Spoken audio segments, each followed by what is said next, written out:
ಸುದೀರ್ಘವಾಗಿ ಇದೀಗ ಆದೇಶದ ಬಗ್ಗೆ ಓದ್ತಾ ಇದ್ದಾರೆ ನ್ಯಾಯಾಧೀಶರು. ಏನಾಗುತ್ತೆ ಅನ್ನುವಂತಹ ಕುತೂಹಲ ಅಂತೂ ಖಂಡಿತವಾಗೂ ಕೂಡ ಇದೆ.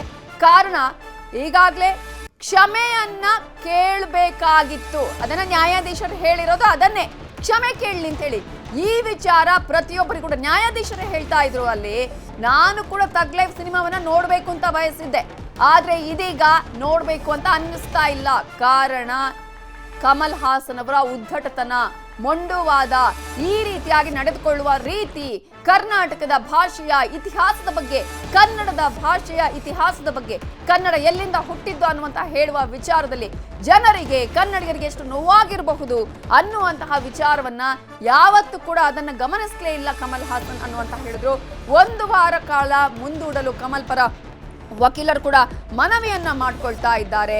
ಆದ್ರೆ ಕ್ಷಮೆ ಕೇಳುವವರೆಗೂ ಬಿಡುಗಡೆ ಇಲ್ಲ. ಇಲ್ಲಿ ಒಬ್ಬರಲ್ಲ, ಎಲ್ಲರೂ ಕೂಡ ಇದೀಗ ಕಮಲ್ ಹಾಸನ್ ಅವರು ತಗ್ ಲೈಫ್ ಸಿನಿಮಾವನ್ನ ರಿಲೀಸ್ ಮಾಡಬಾರ್ದು, ರಿಲೀಸ್ ಆಗಬಾರ್ದು ಅನ್ನೋದೇ ಎಲ್ಲರ ಒತ್ತಾಸೆ, ಪ್ರತಿಯೊಬ್ಬ ಕನ್ನಡಿಗರದ್ದು ಸೇರಿದಂತೆ. ಸೊ ಇದೀಗ ಸುದೀರ್ಘವಾಗಿ ಆದೇಶದ ಬಗ್ಗೆ ಓದ್ತಾ ಇದ್ದಾರೆ. ಹಲವು ಭಾಷೆಗಳಿರಬಹುದು, ದೇಶ ಒಂದೇ ಅಂತ ಹೇಳಿ ಮತ್ತೆ ವಕೀಲರು ವಾದವನ್ನ ಮಂಡನೆ ಮಾಡ್ತಾ ಇದ್ದಾರೆ. ಇಲ್ಲಿ ತಮಿಳು ಸೇರಿದಂತೆ ಬೇರೆ ಭಾಷೆಗಳು ಬಿಡುಗಡೆಯಾಗುತ್ತೆ, ಎಲ್ಲರೂ ಉಳಿಯಬೇಕಾಗಿದೆ. ಅವೆಲ್ಲವೂ ಕೂಡ ಇಂತಹ ಮಾತುಗಳನ್ನ ಆಡುವ ಮೊದಲು ಯೋಚನೆ ಮಾಡಬೇಕಾಗಿತ್ತು. ಹೋಗ್ಲಿ, ಏನೋ ಮಾತಿನ ಬರದಲ್ಲಿ ಹೇಳಿದ್ರಪ್ಪ ಒಂದು ಸೆಂಟೆನ್ಸ್, ಕನ್ನಡಿಗರೇನು ಅದನ್ನ ಇಲ್ಲ ಅಂತ ಹೇಳ್ತಾ ಇದ್ರು. ಅವ್ರು ಕ್ಷಮೆ ಯಾಚಿಸಿದ್ರೆ ಕನ್ನಡಿಗರು ಎಷ್ಟೋ ಜನರನ್ನ ಅಪ್ಪಿಕೊಂಡಿದ್ದಾರೆ, ಎಲ್ಲೆಲ್ಲಿಂದ ಬಂದವರನ್ನ ಅಪ್ಪಿಕೊಂಡಿದ್ದಾರೆ, ಒಪ್ಪಿಕೊಂಡಿದ್ದಾರೆ, ನೆಲೆಯನ್ನ ಕೊಟ್ಟಿದ್ದಾರೆ, ಇಲ್ಲಿನ ಜಾಗವನ್ನ ಕೊಟ್ಟಿದ್ದಾರೆ, ಹೃದಯವನ್ನೇ ಕೊಟ್ಟಿದ್ದಾರೆ. ಇದನ್ನ ಕ್ಷಮಿಸ್ತಾ ಇರ್ಲಿಲ್ವಾ? ಆದ್ರೆ ಕ್ಷಮೆ ಅನ್ನೋದನ್ನೇ ಕೇಳಲ್ಲ ಅನ್ನುವ ರೀತಿಯಲ್ಲಿ ವರ್ತನೆಯನ್ನ ಮಾಡಿದ್ದು ಇದೇ ಕಮಲ್ ಹಾಸನ್ ಅವರು. ಇದೀಗ ಸಿನಿಮಾಗೆ ನಾನು ಕೋರ್ಟ್ಗೆ ಹೋದ್ರೂ ನಡೆಯುತ್ತೆ, ಇವರಿಗೆ ಕ್ಷಮೆ ಕೇಳಬೇಕಾಗಿಲ್ಲ, ಕೋರ್ಟ್ನಲ್ಲಿ ನಾನು ಜಯಿಸ್ತೀನಿ ಅನ್ನುವಂತಹ ಒಂದು ಉದ್ದಟತನ ಇದೆಯಲ್ಲ, ಆ ರೀತಿಯಾದಂತಹ ಒಂದು ಭಾವನೆ ಇದೆಯಲ್ಲ, ಆ ರೀತಿಯ ವರ್ತನೆ ಇದೆಯಲ್ಲ, ಇದನ್ನ ಯಾರೂ ಸಹಿಸೋದಕ್ಕೆ ಸಾಧ್ಯ ಇಲ್ಲ. ಆ ಒಂದು ಕಾರಣಕ್ಕಾಗಿಯೇ ಇದೀಗ ನ್ಯಾಯಾಧೀಶರು ಕೂಡ ಅವಕಾಶ ಕೊಟ್ಟರು ಕ್ಷಮೆ ಕೇಳಲಿ ಅಂತ ಹೇಳಿ. ಕ್ಷಮೆ ಕೇಳಲ್ಲ, ಅದುವೇ ಅವರ ವಾದ. ಕ್ಷಮೆ ಯಾಕೆ ಕೇಳಬೇಕು ಅನ್ನೋದೇ ವಾದ. ಪ್ರೀತಿಯ ವಿಚಾರ ಹೇಳ್ತಾರೆ, ಕ್ಷಮೆ ಅನ್ನೋ ಅಂಥದ್ದು ಪ್ರೀತಿಗೆ ಡಿಕ್ಷನರಿಯಲ್ಲಿ ಇಲ್ಲ ಅನ್ನುವ ವಿಚಾರವನ್ನ ಹೇಳ್ತಾರೆ. ಆದ್ರೆ ಕ್ಷಮೆ ಅಂತ ಹೇಳಿ ಬಂದಂತಹ ಸಂದರ್ಭದಲ್ಲಿ ಪ್ರತಿಯೊಬ್ಬರು ಕೂಡ ಅವರು ಮಾತನಾಡಿದ್ದಿದ್ರೆ, ಆ ರೀತಿಯ ಭಾವನೆಯನ್ನ ವ್ಯಕ್ತಪಡಿಸಿದ್ದಿದ್ರೆ ಎಲ್ಲರೂ ಒಪ್ಪಿಕೊಂಡು ಬಿಡೋರು.